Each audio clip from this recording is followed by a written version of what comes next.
Item master seeds, fertilizers, pesticides आणि इतर अशा सर्व प्रकारच्या मालाचे विवरण भरण्यासाठी आयटम मास्टर या नोंद प्रकाराचा वापर करावा। सर्वप्रथम आयटम मास्टर या ठिकाणी आयटम नेम म्हणजे मालाचे नाव टाकावे। त्यानंतर एंटर हे बटन दाबून त्याचा आयटम टाइप सिलेक्ट करावा। आयटम टाइप म्हणजे माल हा पेस्टिसाइड आहे की सीड आहे की फर्टिलायझर आहे किंवा अजून काही इतर आहे हे ठरवावे। नंतर पुन्हा एंटर बटन दाबावे आणि कंपनी नेम या ठिकाणी यावे। या मालाची कंपनी कोणती आहे हे येथे सिलेक्ट करावे।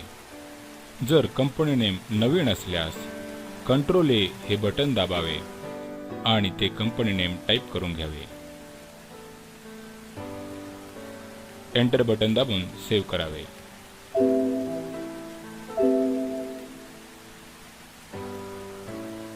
ओके म्हणावे। लिस्टमध्ये कंपनी नेम दिसल्यास कंपनी नेम सेव्ह झाले असे समजावे। त्यानंतर एस्केप हे बटन दाबावे आणि कंपनी नेम सिलेक्ट करून घ्यावे। पुन्हा एंटर बटन दाबावे। त्याची पॅकेजिंग साईज ही टाकावी। त्याचे युनिट सिलेक्ट करावे। त्यानंतर एंटर बटन दाबावे। MRP म्हणजे त्याची विक्री किंमत टाकावी। त्यानंतर एंटर दाबून रीऑर्डर लेवल ऑफ स्टॉक या ठिकाणी यावे।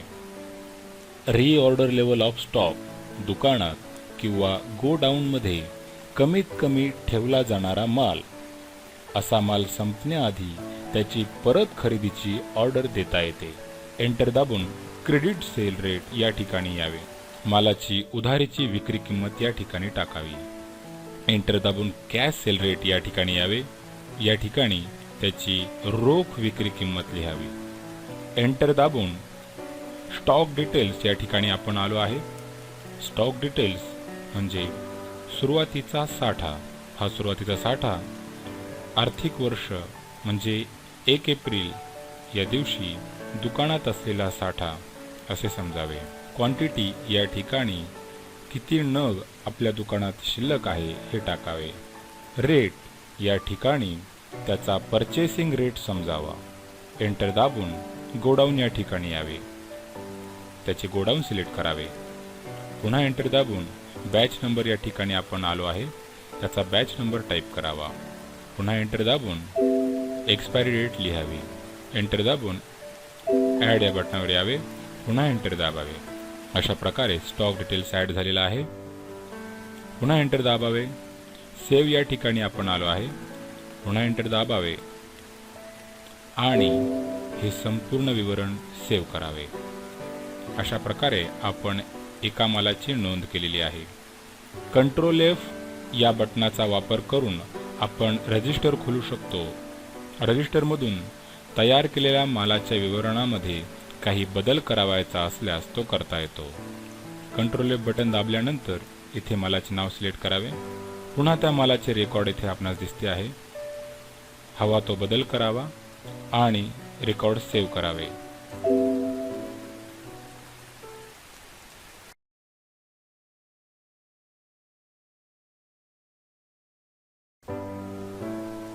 कस्टमर सर्व ग्राहकांची प्राथमिक स्वरूपातील माहिती भरण्यासाठी कस्टमर या नोंद प्रकाराचा वापर करावा।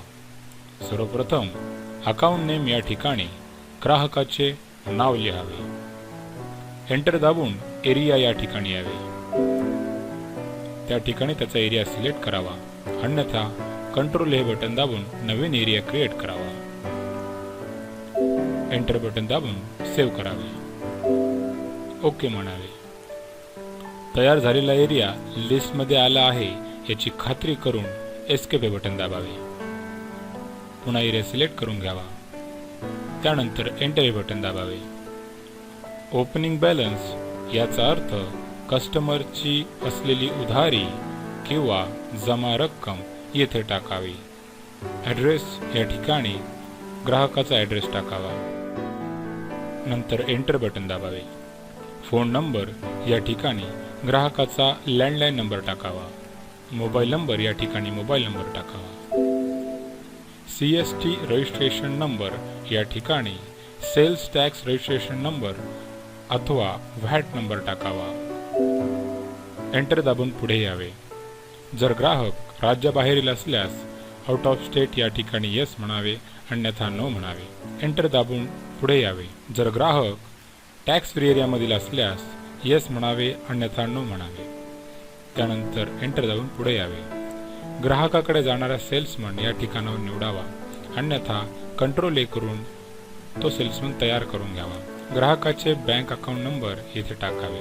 त्यानंतर ग्राहकाचा बँक अकाउंट टाईप सिलेक्ट करावा. एंटर दाबून पुढे यावे. रिमार्क असल्यास काही रिमार्क लिहावा. एंटर दाबून पुढे यावे. क्रेडिट लिमिट अमाउंट म्हणजे ग्राहकास देण्यात आलेली रकमेची लिमिट. उदाहरणार्थ, या ग्राहकास आपण 15,000 पेक्षा जास्त उधार ठेवू शकत नाही, यासाठी याची क्रेडिट लिमिट 15,000 आहे. एंटर दाबून पुढे यावे. क्रेडिट लिमिट इन डेज म्हणजे या ग्राहकाला आपण 15 दिवसापेक्षा जर जास्त उधार ठेवू शकत नसल्यास येथे 15 लिहावे. एंटर दाबून पुढे यावे. जर ग्राहक ही एक फर्म असेल तर कॉन्टॅक्ट पर्सन येथे लिहावा, अन्यथा एंटर दाबून पुढे यावे. या ठिकाणाहून ग्राहकाचा फोटो अपलोड करावा. झालेले संपूर्ण रेकॉर्ड सेव्ह करावे. ओके म्हणावे. तयार झालेल्या सर्व ग्राहकांची यादी बघण्यासाठी किंवा त्यामध्ये बदल करण्यासाठी कंट्रोल F या बटनाचा वापर करून रजिस्टर ओपन करावे. त्या ग्राहकाचे नाव निवडावे. हवा तो बदल करून त्याचे रेकॉर्ड सेव्ह करावे, अन्यथा डिलीट करायचे असल्यास डिलीटही करून द्यावे.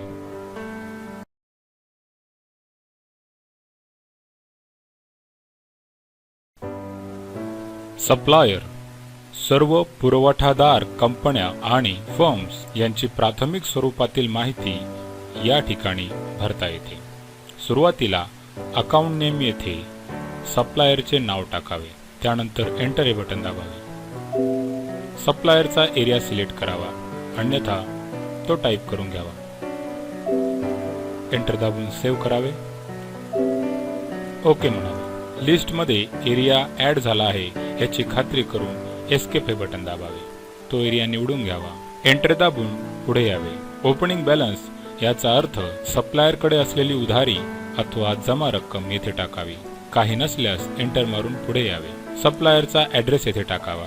एंटर मारून पुढे यावे. फोन नंबर येथे सप्लायरचा लँडलाईन नंबर टाकावा अथवा ऑफिसचा नंबर टाकावा. एंटर दाबून पुढे यावे. मोबाईल नंबर या ठिकाणी सप्लायरचा मोबाईल नंबर टाकावा. एंटर दाबून पुढे यावे. CST रजिस्ट्रेशन नंबर म्हणजे सप्लायरचा सेल्स टॅक्स अथवा व्हॅट नंबर येथे टाकावा. एंटर दाबून पुढे यावे. आउट ऑफ स्टेट सप्लायर जर राज्याबाहेरील असेल तर आउट ऑफ स्टेट येथे येस म्हणावे, अन्यथा नो असू द्यावे. एंटर दाबून पुढे यावे. टॅक्स फ्री एरिया सप्लायर जर टॅक्स फ्री एरिया मधील असेल तर येस म्हणावे, अन्यथा नो म्हणावे. एंटर दाबून पुढे यावे. सप्लायरचा बँक अकाउंट नंबर टाकावा. एंटर दाबून पुढे यावे. सप्लायरचा बँक अकाउंट टाईप सिलेक्ट करावा. एंटर दाबून पुढे यावे. रिमार्क काही रिमार्क असल्यास तो येथे टाकावा.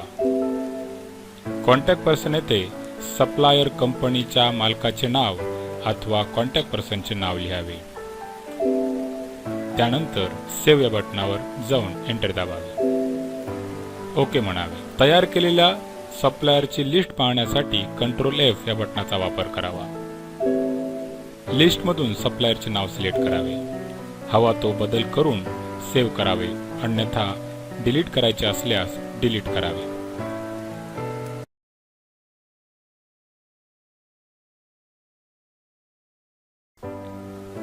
अप्रत्यक्ष खर्चांचे खाते बनवण्यासाठी एक्सपेन्स या नोंद प्रकाराचा वापर करावा. अकाउंट नेम या ठिकाणी खर्चाचे नाव लिहावे. त्यानंतर एंटर बटन दाबावे. ओपनिंग बॅलन्स या ठिकाणी त्याचा ओपनिंग बॅलन्स लिहावा. त्यानंतर एंटर बटन दाबावे. पुन्हा एंटर बटन दाबावे आणि रेकॉर्ड सेव्ह करून घ्यावे. ओके म्हणावे. कंट्रोल F या बटनाचा वापर करून आपण त्याचे रजिस्टर खोलू शकतो आणि त्यामध्ये आवश्यक बदल करू शकतो.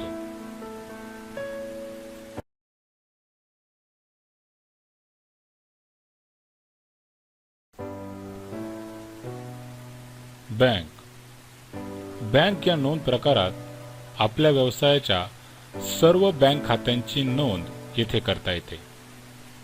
अकाउंट नेम येथे बँकेचे नाव टाईप करावे, त्यानंतर एंटर दाबावे. बँकेचा एरिया म्हणजे ब्रँच सिलेक्ट करावी. सेव्ह या बटनावर जाऊन सेव्ह करावे. ओके म्हणावे. एस्केप बटन दाबावे. एरिया सिलेक्ट करून घ्यावा. पुन्हा एंटर बटन दाबावे. बँकेत जमा असलेली रक्कम इथे टाकावी. एंटर दाबावे. पुन्हा एंटर दाबावे. बँकेचा अकाउंट नंबर टाईप करावा. एंटर बटन दाबावे. बँकेचा अकाउंट टाईप सिलेक्ट करावा. जेथे आपणास सेव्हिंग, करंट, फिक्स्ड डिपॉझिट आणि सीसी म्हणजे क्रेडिट कार्ड किंवा कॅश क्रेडिट येथे ऑप्शन दिसत आहे. योग्य तो ऑप्शन सिलेक्ट करावा आणि रेकॉर्ड सेव्ह करावे. ओके म्हणावे. तयार केलेल्या बँकचे रेकॉर्ड पाहण्यासाठी किंवा त्यामध्ये बदल करण्यासाठी कंट्रोल F या बटनाचा वापर करावा.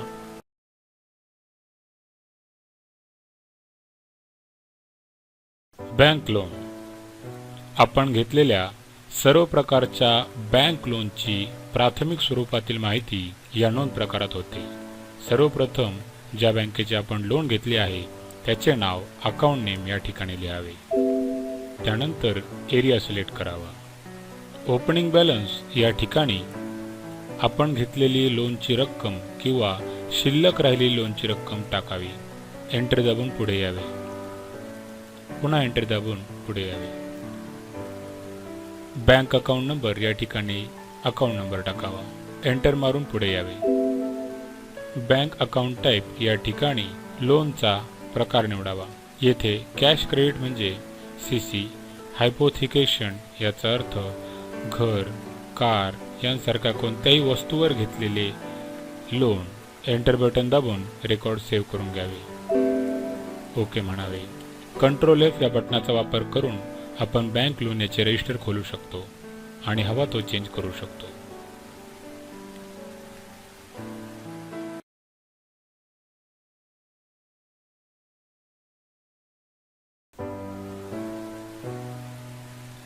अनसेक्युर्ड लोन.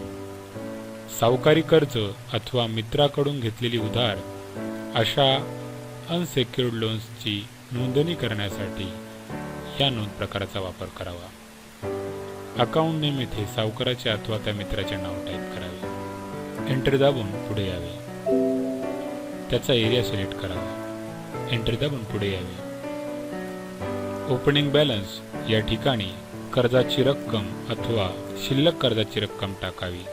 एंटर दाबून पुढे यावे. पुन्हा एंटर दाबावा. ॲड्रेस या ठिकाणी त्याचा पत्ता लिहावा. एंटर दाबून पुढे यावे. फोन नंबर या ठिकाणी त्याचा लँडलाईन नंबर टाकावा. एंटर दाबून पुढे यावे. मोबाईल नंबर या ठिकाणी त्याचा मोबाईल नंबर टाकावा. एंटर दाबावे आणि रेकॉर्ड सेव्ह करून घ्यावे. ओके म्हणावे. कंट्रोल F या बटनाचा वापर करून अनसेक्युर्ड लोनचे रजिस्टर आपण खोलू शकतो अथवा त्यामध्ये बदल करू शकतो.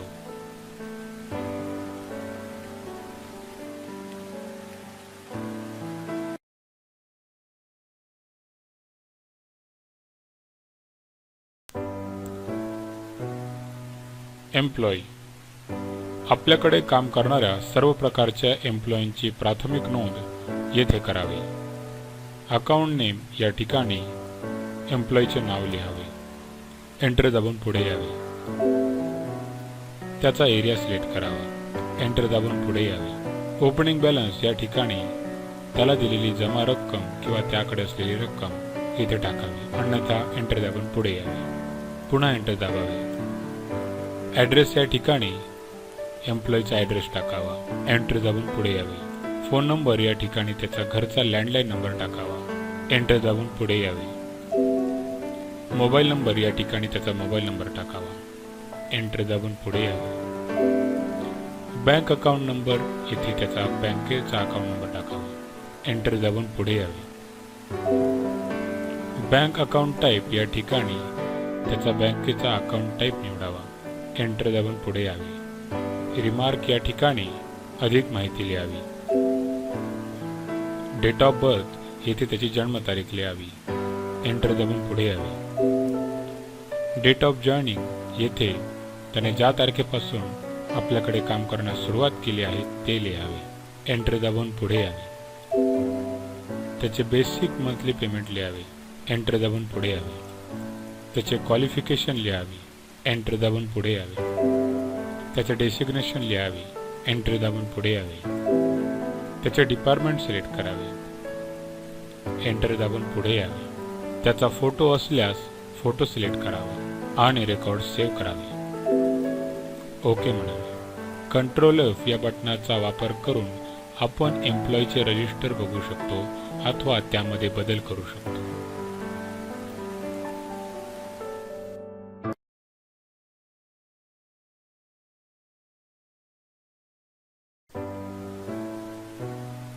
Credit purchase. उधारीने खरेदी केलेल्या मालाच्या बिलाची नोंद करण्यासाठी क्रेडिट परचेस या नोंद प्रकाराचा वापर करावा. सुरुवातीस आपणास रेफरन्स नंबर या ठिकाणी कर्सर दिसत आहे. ज्या पार्टीकडून आपण माल खरेदी करत आहोत त्या पार्टीच्या बिलाचा नंबर रेफरन्स नंबर या ठिकाणी टाकावा. एंटर दाबून पुढे यावे. बिलाची तारीख निवडावी. एंटर दाबून पुढे यावे. अकाउंट येथून सप्लायरचे नाव सिलेक्ट करावे. सप्लायरचे नाव सिलेक्ट केले असता येथे आपणास त्याचे बॅलन्स दिसत आहे. ऑर्डर नंबर असल्यास ऑर्डर नंबर सिलेक्ट करावा, अन्यथा एंटर बटन दाबावे. DC नंबर असल्यास DC नंबर सिलेक्ट करावा, अन्यथा एंटर बटन दाबावे. गोडाऊन माल जिथे उतरवला आहे त्याचे गोडाऊन येथून सिलेक्ट करावे, अन्यथा एंटर बटन दाबावे. आयटम टाईप येथून हे बिल सीड्सचे आहे की पेस्टिसाइडचे आहे की फर्टिलायझरचे आहे किंवा जनरल काही वस्तूंचे आहे ते सिलेक्ट करावे. त्यानंतर एंटर दाबावा, पुन्हा एंटर दाबावा. आयटम ॲड येथून माल सिलेक्ट करण्यासाठी एंटर दाबावा.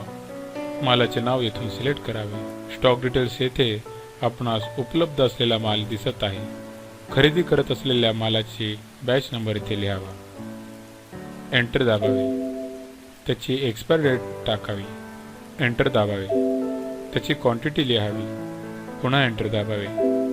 त्याचा परचेसिंग रेट लिहावा. पुन्हा एंटर दाबावे.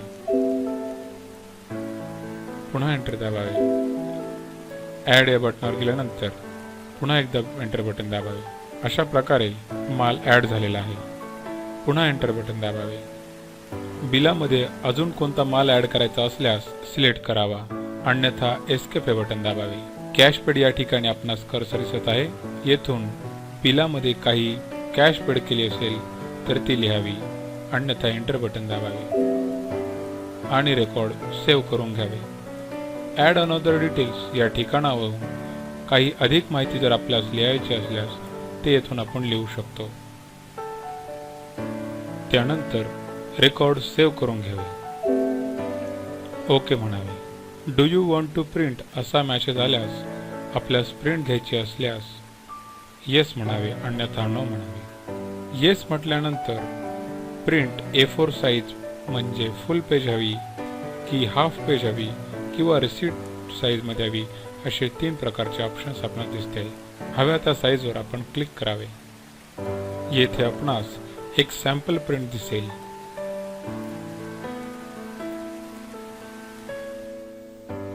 ती चेक करून घ्यावी आणि मगच प्रिंट म्हणावी. कंट्रोल F या बटनाचा वापर करून आपण क्रेडिट परचेसचे रजिस्टर ओपन करू शकतो. रजिस्टरमधील जे रेकॉर्ड आपणास बघावयाचे आहे अथवा त्यामध्ये बदल करायचा आहे ते सिलेक्ट करावे.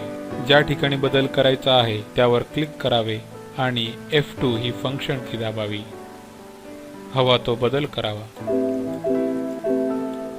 येथे व्हॅट ऑटोमॅटिक लागलेला दिसतोय तरी सुद्धा तो नको असल्यास त्यावर क्लिक करावे आणि डिलीट हे बटन दाबावे. किंवा त्या व्यतिरिक्त हमाली, फ्रेट चार्जेस काही ॲड करायचे असल्यास येथून ॲड करावे.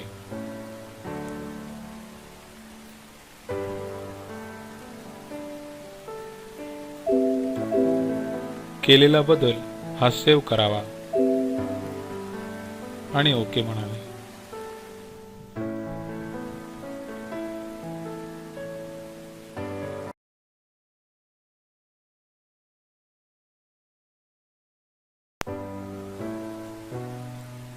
Cash purchase. रोखीने खरेदी केलेल्या मालाच्या बिलाची नोंद करण्यासाठी कॅश परचेस या नोंद प्रकाराचा वापर करावा. रेफरन्स नंबर या ठिकाणी सप्लायरच्या बिलाचा नंबर टाकावा. त्यानंतर एंटर मारावे. डेट या ठिकाणी कर्सर गेल्यानंतर तारीख निवडावी. त्यानंतर एंटर बटन दाबावे. अकाउंट या ठिकाणाहून सप्लायरचे नाव निवडावे.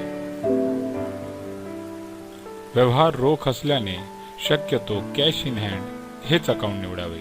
त्यानंतर ऑर्डर नंबर असल्यास ऑर्डर नंबर सिलेक्ट करावा, अन्यथा एंटर बटन दाबावे. डीसी नंबर असल्यास डीसी नंबर सिलेक्ट करावा, अन्यथा enter button दाबावे.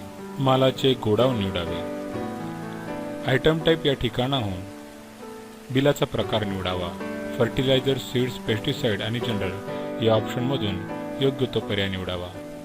Item I D या ठिकाणाहून एंटर बटन दाबावे आणि मालाची निवड करावी.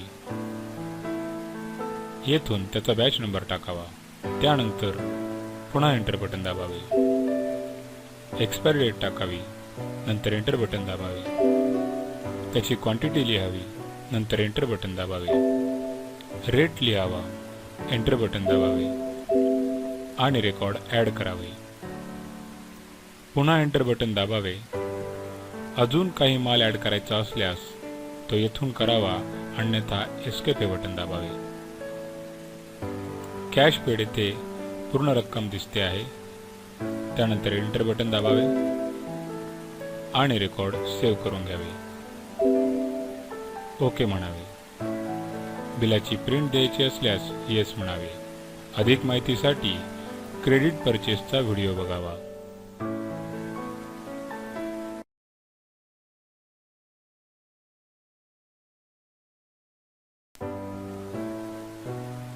Purchase order. मालाच्या खरेदीसाठी सप्लायरला दिलेली ऑर्डरची नोंद या प्रकारात करावी. परचेस ऑर्डरमध्ये कोणत्याही प्रकारची मालाची देवाणघेवाण अथवा पैशाची देवाणघेवाण झालेली नसते याची नोंद घ्यावी. रेफरन्स नंबर या ठिकाणी सप्लायरच्या बिलाचा नंबर लिहावा. त्यानंतर एंटर दाबावे.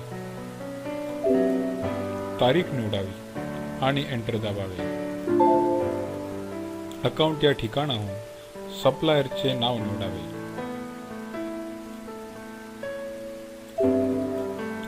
आयटम टाईप या ठिकाणाहून सीड्स, पेस्टिसाइड, फर्टिलायझर आणि जनरल यापैकी बिलाचा प्रकार निवडावा आणि एंटर दाबावे. आयटम आय डी येथून मालाची निवड करावी. त्याची क्वांटिटी लिहावी आणि एंटर दाबावे. रेट लिहावा आणि एंटर दाबावे. ॲड या बटनावर जाऊन ॲड करून घ्यावे. अजून कोणता माल ॲड करायचा असल्यास येथून करावा, अन्यथा एस्केप हे बटन दाबावे आणि रेकॉर्ड सेव्ह करून घ्यावे.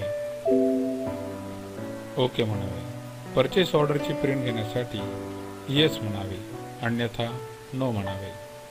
अशा प्रकारे परचेस ऑर्डरची पूर्ण एंट्री झाली आहे. परचेस ऑर्डरचे बिल हे जर उधारीचे असेल तर त्याची क्रेडिट परचेसमध्ये नोंद करावी, अन्यथा कॅश परचेसमध्ये नोंद करावी. सुरुवातीला रेफरन्स नंबर लिहावा. एंटर दाबून तारीख निवडावी. अकाउंट या ठिकाणाहून सप्लायरचे नाव सिलेक्ट करावे. ऑर्डर नंबर येथून ऑर्डर नंबर सिलेक्ट करावा. Do you want to add items from order या ठिकाणी येस म्हणावे. त्यानंतर एंटर बटन दाबावे. पुन्हा एंटर बटन दाबून गोडाऊन सिलेक्ट करावे.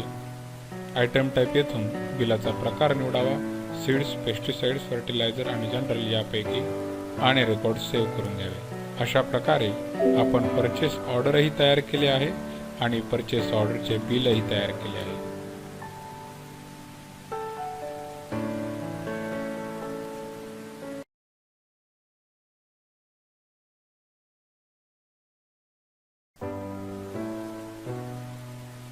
परचेस डिलिव्हरी चलन. डिलिव्हरी चलनद्वारे खरेदी केलेल्या मालाच्या बिलाची नोंद करण्यासाठी परचेस डिलिव्हरी चलन या नोंद प्रकाराचा वापर करावा. या नोंद प्रकारात फक्त मालाची देवाणघेवाण झालेली असते. पैशाची कोणत्याही प्रकारे देवाणघेवाण झालेली नसते. रेफरन्स नंबर या ठिकाणी सप्लायरचा डिलिव्हरी चलन नंबर टाकावा. त्यानंतर एंटर दाबावे. डेट या ठिकाणी त्या डिलिव्हरी चलनची डेट सिलेक्ट करावी आणि एंटर दाबावे. अकाउंट या ठिकाणाहून सप्लायरचे नाव सिलेक्ट करावे. ऑर्डर नंबर असल्यास ऑर्डर नंबर सिलेक्ट करावा, अन्यथा एंटर दाबावे. गोडाऊन येथून मालाचे गोडाऊन निवडावे. आयटम टाईप येथून बिलाचा प्रकार सीड्स, फर्टिलायझर, पेस्टिसाइड्स किंवा इतर आहे हे निवडून घ्यावे. त्यानंतर एंटर हे बटन दाबावे. आयटम आयडी येथे एंटर मारून मालाची निवड करावी. मालाचा बॅच नंबर लिहावा. त्यानंतर एंटर दाबावे. मालाची एक्सपायरी डेट लिहावी. त्यानंतर एंटर दाबावे. क्वांटिटी या ठिकाणी किती नग डिलिव्हरी चलनद्वारे आले आहे हे लिहावे आणि एंटर बटन दाबावे. ॲड येथे कर्सर आला आहे तिथे एंटर मारावे. अजून काही माल सिलेक्ट करायचा असल्यास आयटम आयडी येथून पुन्हा एंटर दाबून माल सिलेक्ट करावा, अन्यथा एस्केप हे बटन दाबावे. ॲड अनदर डिटेल्स येथून पार्टीचा ॲड्रेस, डिस्पॅच नंबर सर्व काही भरून घ्यावे आणि रेकॉर्ड सेव्ह करावे. ओके म्हणावे. Do you want to print? तयार झालेल्या परचेस डिलिव्हरी चलनची प्रिंट घ्यायची असल्यास येस म्हणावे, अन्यथा नो म्हणावे. अशा प्रकारे येथे डिलिव्हरी चलन तयार झालेले दिसते. डिलिव्हरी चलनचे बिल तयार करण्यासाठी क्रेडिट परचेस किंवा कॅश परचेस या दोन ऑप्शनचा वापर करावा. डिलिव्हरी चलनचा व्यवहार रोखीने असल्यास कॅश परचेस मध्ये त्याचे बिल बनवावे, अथवा डिलिव्हरी चलनचा व्यवहार हा उधारणे असल्यास क्रेडिट परचेस या ऑप्शनचा वापर करावा. सुरुवातीस रेफरन्स नंबर या ठिकाणी बिलाचा नंबर लिहावा. त्यानंतर एंटर हे बटन दाबावे. डेट या ठिकाणाहून बिलाची डेट सिलेक्ट करावी आणि एंटर दाबावे. अकाउंट या ठिकाणाहून सप्लायरचे नाव सिलेक्ट करावे, एंटर दाबावे. डीसी नंबर येथून बिलाचा डीसी नंबर सिलेक्ट करावा. Do you want to add items from delivery challan असा मेसेज आल्यास येस म्हणावे. त्यानंतर एंटर हे बटन दाबावे. गोडाऊन या ठिकाणाहून मालाचे गोडाऊन सिलेक्ट करावे आणि एंटर हे बटन दाबावे. आयटम टाईप येथून सीड्स, पेस्टिसाइड्स, फर्टिलायझर आणि इतर यापैकी ऑप्शन निवडावा आणि एंटर बटन दाबावे. सर्व काही डिटेल्स भरून रेकॉर्ड सेव्ह करावे. इथे ओके म्हणावे. अशा प्रकारे आपण डिलिव्हरी चलन आणि त्याचे बिलाची नोंद कशी घेता हे शिकलो आहोत.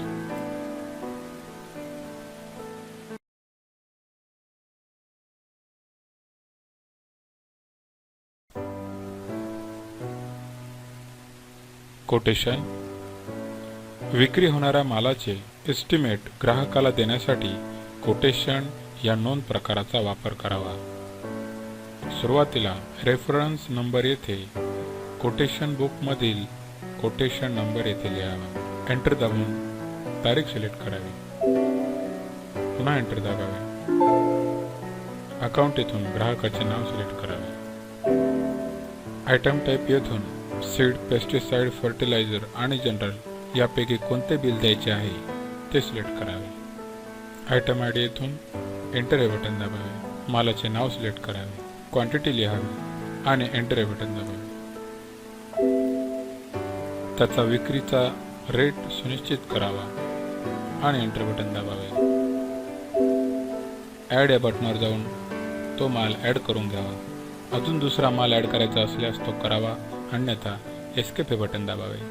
सेल्समन येथून कोटेशन देणाऱ्या सेल्समनचे नाव सिलेक्ट करावे, अन्यथा कंट्रोल हे बटन दाबून नवीन सेल्समन तयार करावा. एंटर हे बटन दाबावे आणि रेकॉर्ड सेव्ह करून घ्यावे. ओके म्हणावे. Do you want to print? कोटेशनची प्रिंट घेण्यासाठी येस म्हणावे. कोटेशनची प्रिंट फुल पेज हवी, हाफ पेज हवी का रिसीट साईज हवी हे येथून डिसाईड करता येते. अशा प्रकारे आपले कोटेशन येथे तयार झालेले दिसते.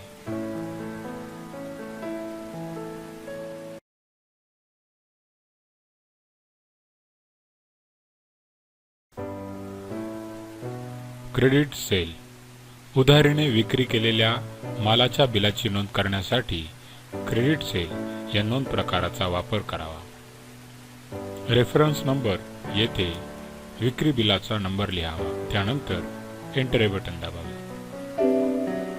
बिलाची तारीख निवडावी आणि एंटर हे बटन दाबावे. अकाउंट या ठिकाणाहून ग्राहकाचे नाव निवडावे. ऑर्डर नंबर असल्यास ऑर्डर नंबर सिलेक्ट करावा, अन्यथा एंटर हे बटन दाबावे. डीसी नंबर असल्यास डीसी नंबर सिलेक्ट करावा, अन्यथा एंटर हे बटन दाबावे. गोडाऊन या ठिकाणाहून कोणत्या गोडाऊनचा माल विक्री केलेला आहे तो सिलेक्ट करावा आणि एंटर हे बटन दाबावे. आयटम टाईप येथून सीड, पेस्टिसाइड, फर्टिलायझर आणि इतर असा कोणता बिलाचा प्रकार आहे तो निवडावा आणि एंटर हे बटन दाबावे. आयटम आयडी येथून एंटर बटन दाबून मालाचे नाव सिलेक्ट करावे. स्टॉक डिटेल्स येथून नेमका कोणता माल आपल्याला विक्री करायचा आहे तो सिलेक्ट करावा. त्याचा बॅच नंबर आणि एक्सपायरी डेट तपासून घ्यावे. क्वांटिटी लिहावी आणि एंटर हे बटन दाबावे. त्याचा रेट निश्चित करून घ्यावा आणि एंटर हे बटन दाबावे. हे रेकॉर्ड ॲड करून घ्यावे. अजून दुसरा कोणता माल घ्यायचा असल्यास तो निवडावा, अन्यथा एस्केप हे बटन दाबावे. सेल्समन येथून विक्री करणाऱ्या सेल्समनचे नाव निवडावे आणि एंटर हे बटन दाबावे. उधारी बिलापैकी काही कॅश जर पेड केली असल्यास ते येथे लिहावी. त्यानंतर एंटर हे बटन दाबावे. या ठिकाणी व्हॅट ऑटोमॅटिक ॲड झालेला आपणास दिसतो. ॲड अनदर डिटेल्स येथून आपण अधिक माहिती ॲड करू शकता. तसेच लाल रंगात हे दिसणारे ॲड बटन येथून हमाली, ऑक्ट्राय, फ्रेट, टर्नओव्हर डिस्काउंट अशा विविध प्रकारे चार्जेस लावता येतात.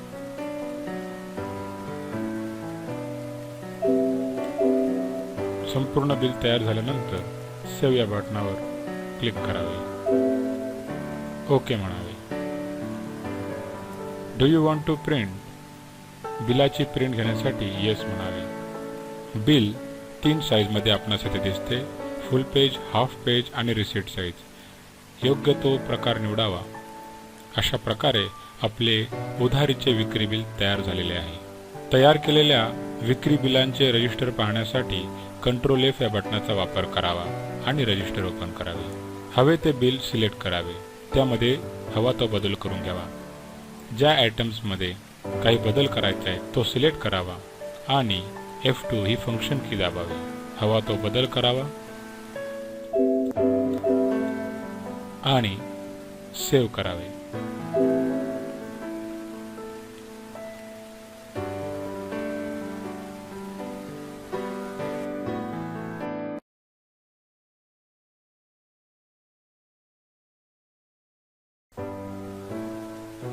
Cash sale. रोखीने विक्री केलेल्या मालाच्या बिलाची नोंद करण्यासाठी कॅश सेल या नोंद प्रकाराचा वापर करावा. रेफरन्स नंबर या ठिकाणी विक्री बिलाचा नंबर लिहावा. एंटर दाबून पुढे यावे. डेट सिलेक्ट करावी आणि एंटर दाबावे. अकाउंट या ठिकाणाहून ग्राहकाचे नाव निवडावे. व्यवहार रोख असल्याने शक्यतो कॅश इन हँड हेच अकाउंट निवडावे.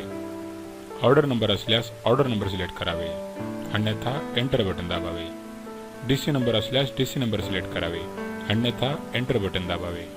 ज्या गोडाऊनचा माल विकत आहे ते गोडाऊन सिलेक्ट करावे आणि एंटर बटन दाबावे. आयटम टाईप येथून बिल सीड्सचे आहे की पेस्टिसाइड्सचे आहे की फर्टिलायझरचे आहे हे निवडावे. आयटम आयडी येथे एंटर दाबावा आणि माल सिलेक्ट करून घ्यावा. विक्री करताना कोणता स्टॉक विकायचा आहे आपल्याला स्टॉक डिटेल्समध्ये निवडावे. बॅच नंबर, एक्सपायरी डेट तपासून घ्यावी आणि एंटर बटन दाबावे. क्वांटिटी लिहावी आणि एंटर बटन दाबावे. रेट तपासून घ्यावा आणि एंटर बटन दाबावे. ॲड करून घ्यावे. अजून कोणता माल ॲड करायचा असल्यास येथून करावा, अन्यथा एस्केप बटन दाबावे. येथून विक्री करणाऱ्या सेल्समनचे नाव निवडावे आणि एंटर बटन दाबावे. ॲड अनदर डिटेल्स येथून अधिक माहिती भरावी. व्हॅट ऑटोमॅटिक लागलेला आहे आणि रेकॉर्ड सेव्ह करावे. ओके म्हणावे. बिलाची प्रिंट घेण्यासाठी येस म्हणावे. बिलाची योग्य साईज निवडावी. अशा प्रकारे आपले कॅश सेलचे बिल तयार झाले आहे. अधिक माहितीसाठी क्रेडिट सेलचा व्हिडिओ पाहावा.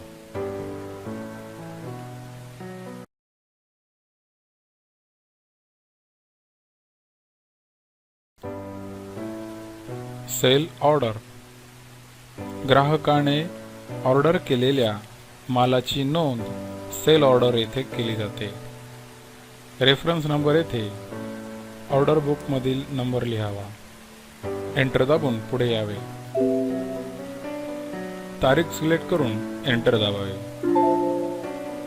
अकाउंट येथून ग्राहकाचे नाव निवडावे. आयटम टाईप येथून कोणत्या प्रकारचा माल ऑर्डर केला आहे ते निवडावे. एंटर दाबून पुढे यावे. आयटम आय डी येथून मालाचे नाव निवडावे. एंटर दाबून पुढे यावे. क्वांटिटी लिहावी. एंटर दाबून पुढे यावे. रेट सिलेक्ट करावा. एंटर दाबून पुढे यावे आणि ॲड करून घ्यावे. अजून काही आयटम सिलेक्ट करायचा असल्यास तो येथून करावा, अन्यथा एस्केप हे बटन दाबावे. सेल्समॅन येथून त्याचा सेल्समॅन निवडावा आणि एंटर बटन दाबावे. अधिक माहिती भरून रेकॉर्ड सेव्ह करून घ्यावे. ओके म्हणावे. या ऑर्डरची प्रिंट घेण्यासाठी येस म्हणावे. योग्य ती साईज सिलेक्ट करावी. अशा प्रकारे सेल ऑर्डरचे प्रिंट येथे तयार झाली आहे. सेल ऑर्डरचे बिल बनवण्यासाठी क्रेडिट सेल आणि कॅश सेल यापैकी योग्य तो पर्याय निवडावा. रेफरन्स नंबर टाकावा. एंटर दाबून पुढे यावे. तारीख सिलेक्ट करावी आणि एंटर दाबून पुढे यावे. अकाउंट येथून ग्राहकाचे नाव सिलेक्ट करावे. त्यानंतर ऑर्डर नंबर सिलेक्ट करावा. Do you want to add items from order येथे येस म्हणावे. त्यानंतर पुन्हा एंटर दाबावा. मालाचे गोडाऊन सिलेक्ट करावे. मालाचा आयटम टाईप सिलेक्ट करावा आणि एंटर बटन दाबून रेकॉर्ड सेव्ह करावे. अशा प्रकारे आपण सेल ऑर्डर आणि सेल ऑर्डरचे बिल दोन्ही गोष्टींचा अभ्यास केला आहे. अधिक माहितीसाठी क्रेडिट सेलचा व्हिडिओ पाहावा.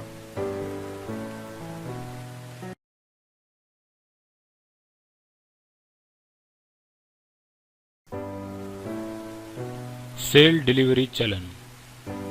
डिलिव्हरी चलनद्वारे विकल्या जाणाऱ्या मालाच्या बिलाची नोंद सेल डिलिव्हरी चलन येथे करावी. रेफरन्स नंबर येथे डिलिव्हरी चलन नंबर लिहावा आणि एंटर दाबावे. डेट येथे तारीख सिलेक्ट करावी. अकाउंट येथून ग्राहकाचे नाव सिलेक्ट करावे. ऑर्डर नंबर असल्यास ऑर्डर नंबर सिलेक्ट करावा. गोडाऊन येथून ज्या गोडाऊनचा माल विकत आहोत ते सिलेक्ट करावे. एंटर दाबून पुढे यावे. आयटम टाईप येथून ज्या प्रकारचा माल विकत आहोत तो सिलेक्ट करावा. एंटर दाबून पुढे यावे. आयटम आय डी येथून मालाचे नाव सिलेक्ट करावे. स्टॉक डिटेल्समधून ज्या स्टॉकचा माल विकत आहोत तो स्टॉक सिलेक्ट करावा. बॅच नंबर एक्सपायरी डेट तपासून घ्यावी. क्वांटिटी लिहावी आणि एंटर बटन दाबावे. माल ॲड करावा. अजून आयटम ॲड करायचे असल्यास ते येथून करावे, अन्यथा एस्केप बटन दाबावे. सेव्ह करावे. ओके म्हणावे. डिलिव्हरी चलनची प्रिंट घेण्यासाठी येस म्हणावे. प्रिंटची योग्य ती पेज साईज निवडावी. अशा प्रकारे आपले सेल डिलिव्हरी चलन तयार झालेले आहे. सेल डिलिव्हरी चलनच्या बिलाची नोंद करण्यासाठी कॅश सेल किंवा क्रेडिट सेल यांपैकी योग्य तो पर्याय निवडावा. डिलिव्हरी चलनच्या बिलाचा व्यवहार उदाहरणे असल्यास क्रेडिट सेलमध्ये त्याचे बिल बनावे. रेफरन्स नंबर येथे बिलाचा नंबर लिहावा. एंटर दाबून पुढे यावे. तारीख सिलेक्ट करावी. अकाउंट या ठिकाणाहून ग्राहकाचे नाव निवडावे. ऑर्डर नंबर या ठिकाणी पर्याय सोडून एंटर मारून पुढे यावे. डीसी नंबर येथे डीसी नंबर सिलेक्ट करावा. Do you want to add items from delivery challan असा मेसेज आल्यास येस म्हणावे. त्यानंतर एंटर दाबावा. मालाचे गोडाऊन सिलेक्ट करावे. बिलाचा आयटम टाईप सिलेक्ट करावा. एंटर दाबावे. ॲड अनदर डिटेल्स या ठिकाणाहून dispatch document number dispatch by अशी सर्व माहिती भरून ओके अँड रिटर्न या बटनावर क्लिक करावे. संपूर्ण माहिती भरल्यानंतर सेव्ह करावे. ओके म्हणावे. प्रिंट घेण्यासाठी येस म्हणावे. योग्य ती प्रिंट साईज निवडावी. अशा प्रकारे सेल डिलिव्हरी चलन आणि डिलिव्हरी चलनचे बिल हे दोन्ही आपण इथे शिकलो आहोत.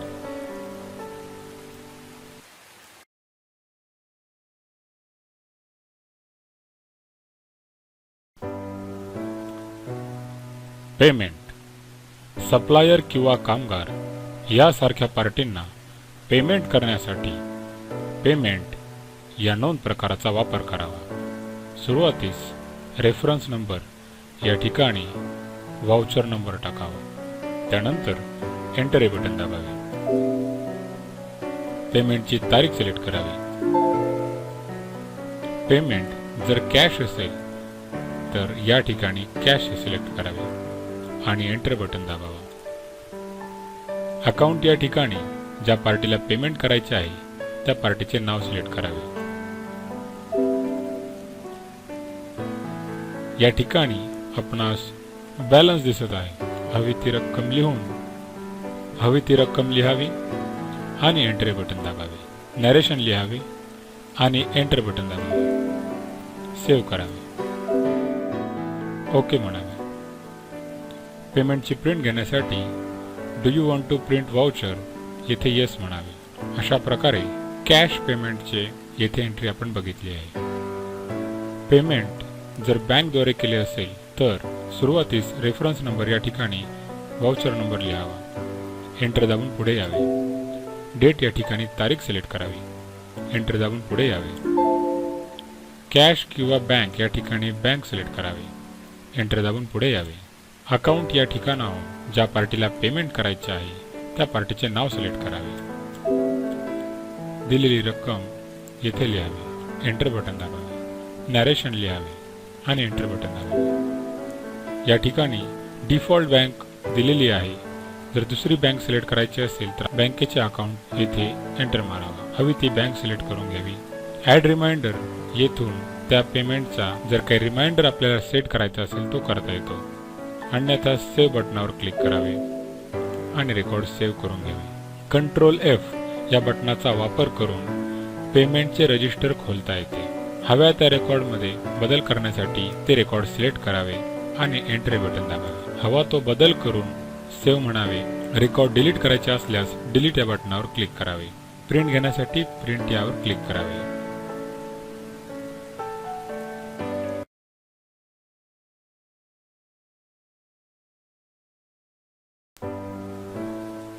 रिसीट. ग्राहक अथवा कोणत्याही पार्टीने पैसे जमा केले असल्यास त्याची नोंद रिसीट येथे करावी. सुरुवातीस रेफरन्स नंबर येथे रिसीटचा नंबर टाकावा. एंटर दाबून पुढे यावे. रिसीटची डेट सिलेक्ट करावी. एंटर दाबून पुढे यावे. जमा केलेले पैसे कॅश स्वरूपात असेल तर येथे कॅश म्हणावे. एंटर दाबून पुढे यावे. अकाउंट या ठिकाणाहून त्या ग्राहकाचे अथवा त्या पार्टीचे नाव सिलेक्ट करावे. जमा केलेली रक्कम येथे लिहावी. एंटर मारून पुढे यावे.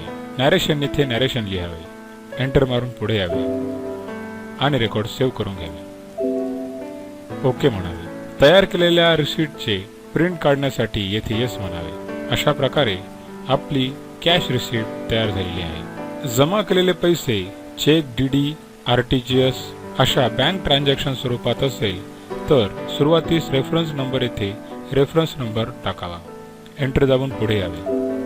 तारीख सिलेक्ट करावी. एंटर दाबून पुढे यावे. कॅश अथवा बँक या ठिकाणी बँक सिलेक्ट करावे आणि एंटर दाबून पुढे यावे. अकाउंट या ठिकाणाहून ज्या पार्टीने पैसे जमा केले तिचे नाव सिलेक्ट करावे. जमा केलेली रक्कम येथे लिहावी. एंटर दाबून पुढे यावे. नरेशन लिहावे. एंटर दाबून पुढे यावे. ज्या बँकेत आपण चेक जमा केला आहे त्या बँकेचे नाव येथे सिलेक्ट करावे. येथे एक डिफॉल्ट बँक दिलेली आहे परंतु दुसरी बँक सिलेक्ट करायची असल्यास येथे एंटर बटन दाबावे. या चेकचे जर काही रिमाइंडर ॲड करायचे असल्यास ॲड रिमाइंडर येथे जावे. अन्यथा रेकॉर्ड सेव्ह करून घ्यावे. ओके म्हणावे. तयार झालेल्या रिसीटची प्रिंट घेण्यासाठी येस म्हणावे.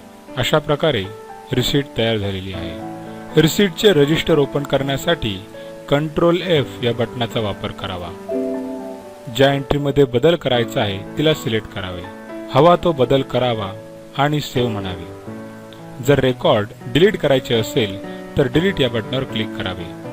अथवा त्या रिसीटची प्रिंट घ्यायची असेल तर प्रिंट या बटनावर क्लिक करावे.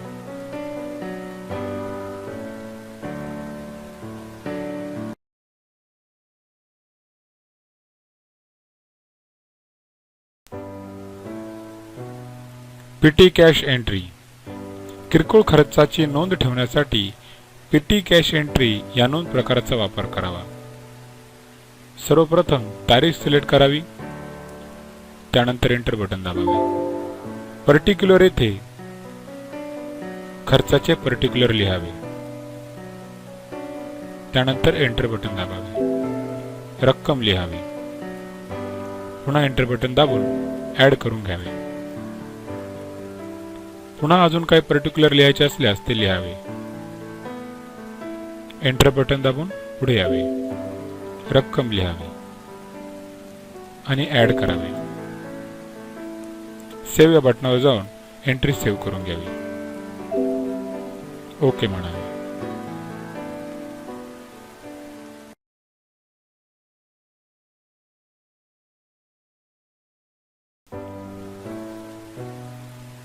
Stock transfer. एका गोडाऊनमधून दुसऱ्या गोडाऊनमध्ये माल ट्रान्सफर करण्यासाठी स्टॉक ट्रान्सफर या नोंद प्रकाराचा वापर करावा. सर्वप्रथम ट्रान्सफर डेट येथे तारीख निवडावी आणि एंटर बटन दाबावे. फ्रॉम गोडाऊन, ज्या गोडाऊनमधून माल ट्रान्सफर करायचा आहे त्याचे नाव सिलेक्ट करावे. एंटर बटन दाबावा. टू गोडाऊन या ठिकाणी ज्या गोडाऊनमध्ये माल ट्रान्सफर करायचा आहे त्याचे नाव सिलेक्ट करावे. एंटर दाबून पुढे यावे. रिमार्क लिहावा. एंटर दाबून पुढे यावे. आयटम आयडी येथून मालाचे नाव सिलेक्ट करावे. स्टॉक डिटेल्स येथे उपलब्ध असलेला स्टॉक निवडावा. त्याची क्वांटिटी टाईप करावी. एंटर बटन दाबून ऍड करून घ्यावे. अजून कोणता माल ऍड करायचा असल्यास तो येथून सिलेक्ट करावा, अन्यथा एस्केप हे बटन दाबावे. सेव्ह या बटनावर जाऊन एंट्री सेव्ह करावी. ओके म्हणावे. कंट्रोल F या बटनाचा वापर करून स्टॉक ट्रान्सफरचे रजिस्टर ओपन करता येते. हवे ते रेकॉर्ड ओपन करून त्यामध्ये बदल करावा आणि सेव्ह म्हणावे.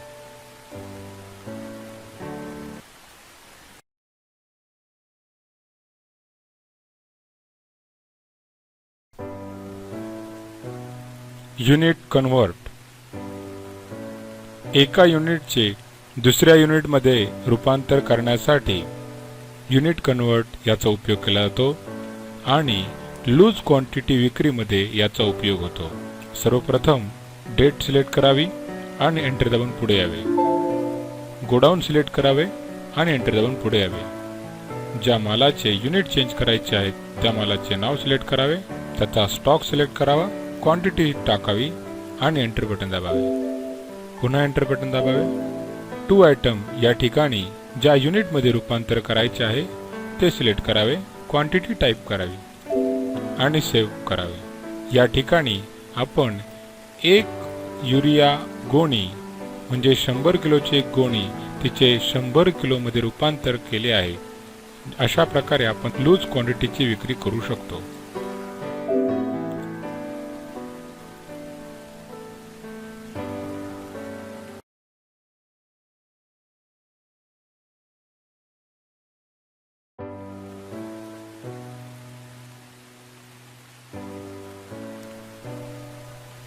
Ledger report.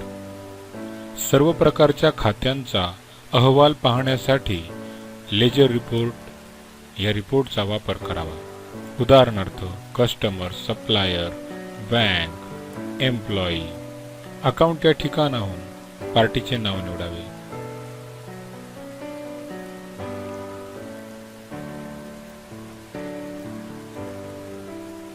आणि शो म्हणावे.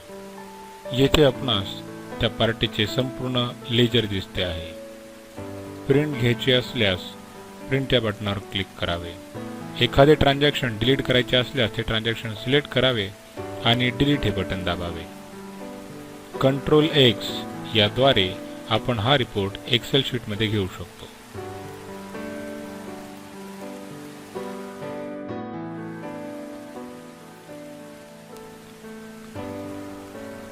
अकाउंट रिपोर्ट सर्व प्रकारच्या अकाउंटचे रिपोर्ट पाहण्यासाठी अकाउंट रिपोर्ट या स्पेशल रिपोर्टचा उपयोग करावा.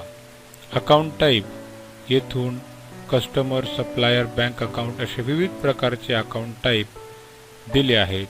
त्यापैकी सिलेक्ट करावे आणि शो म्हणावे. उदाहरणार्थ कस्टमर अकाउंट सिलेक्ट केले असल्यास सर्व कस्टमरची यादी येऊन कोणाची किती उधारी बाकी आहे हे समजते. एखादा कॉलम रिमूव्ह करायचा असल्यास कंट्रोल आर या बटनाचा वापर करावा.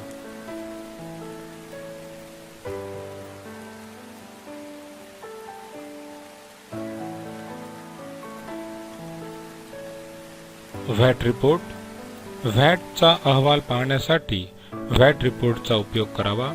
इनपुट व्हॅट म्हणजे खरेदी बिलातील व्हॅट, आउटपुट व्हॅट म्हणजे विक्री बिलातील व्हॅट आणि व्हॅट टू पे. योग्य तो पर्याय निवडून शो या बटनावर क्लिक करावे. येथे आपणास व्हॅट रिपोर्ट सादर होईल.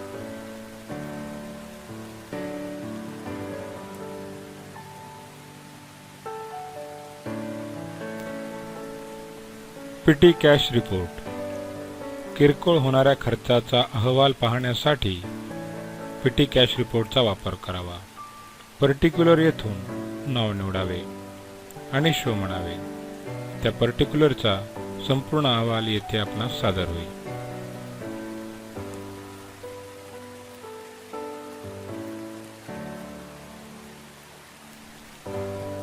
आउटस्टँडिंग रिपोर्ट उधारी वसूल करण्यासाठी या रिपोर्टचा स्पेशली उपयोग केला जातो. येथे कस्टमर सिलेक्ट केले असता सर्व ग्राहकांची यादी आणि त्यांची उधार शिल्लक रक्कम येथे येते. त्यावर व्याज लावण्याचीही सुविधा आहे. सेंट SMS म्हटल्यानंतर सर्व ग्राहकांना एक साथ SMS पाठवण्याचीही सुविधा आहे.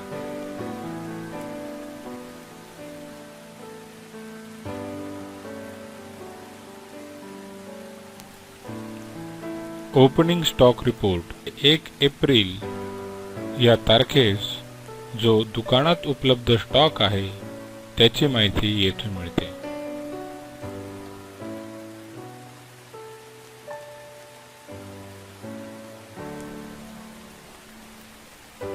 स्टॉक रिपोर्ट सध्या दुकानात किंवा गोडाऊनमध्ये उपलब्ध असलेल्या सर्व स्टॉकची माहिती येथे मिळते.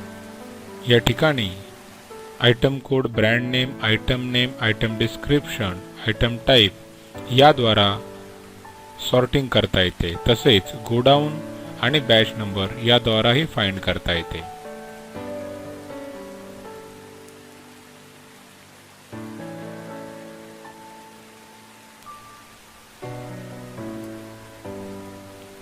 स्टॉक डिटेल रिपोर्ट सध्या दुकानात उपलब्ध असलेल्या मालाचा रिपोर्ट डिटेलमध्ये स्टॉक डिटेल रिपोर्ट येथे पाहावयास मिळतो.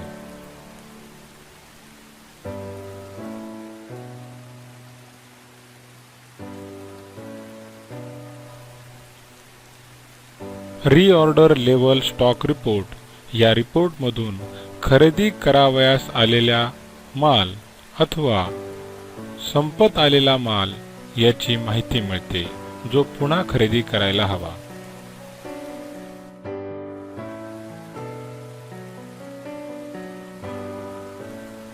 प्रॉफिट रिपोर्ट प्रत्येक आयटम नुसार, ग्राहकानुसार किंवा आयटम टाईप नुसार किती प्रॉफिट होत आहे याचा अहवाल प्रॉफिट रिपोर्ट या ठिकाणी समजतो.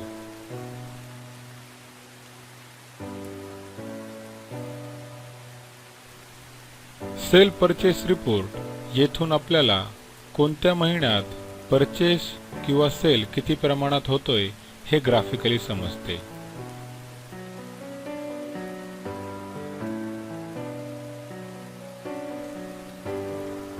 डे एंड पोस्टिंग दिवसाचा संपूर्ण लेखाजोखा म्हणजे total sale, total purchase, cash received आणि कॅश इन हँड असा SMS मालकाच्या मोबाईलवर जाण्याची सुविधा या डे एंड पोस्टिंगद्वारे देण्यात आलेली आहे.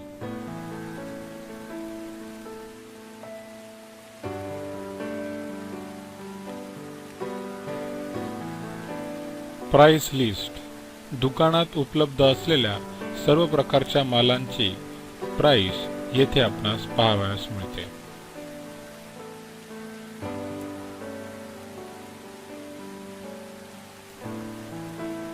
Monthly purchase sale report panchayat समितीसाठी आवश्यक असलेला मासिक आवक जावक अहवाल येथे आपणास पाहावयास मिळतो.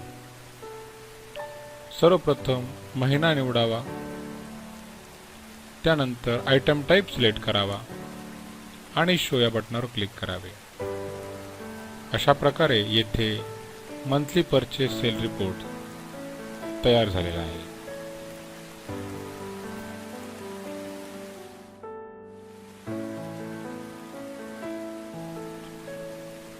प्रत्येक सीड्स, पेस्टिसाइड्स आणि फर्टिलायझर विक्रेत्याला आवश्यक असे स्टॉक रजिस्टर येथे आपणास तयार मिळते. सर्वप्रथम मंथ निवडावा, आयटम आयडी येथून मालाचे नाव निवडावे, प्रिंट फॉर्मॅट सिलेक्ट करावा आणि शो म्हणावे. अशा प्रकारे येथे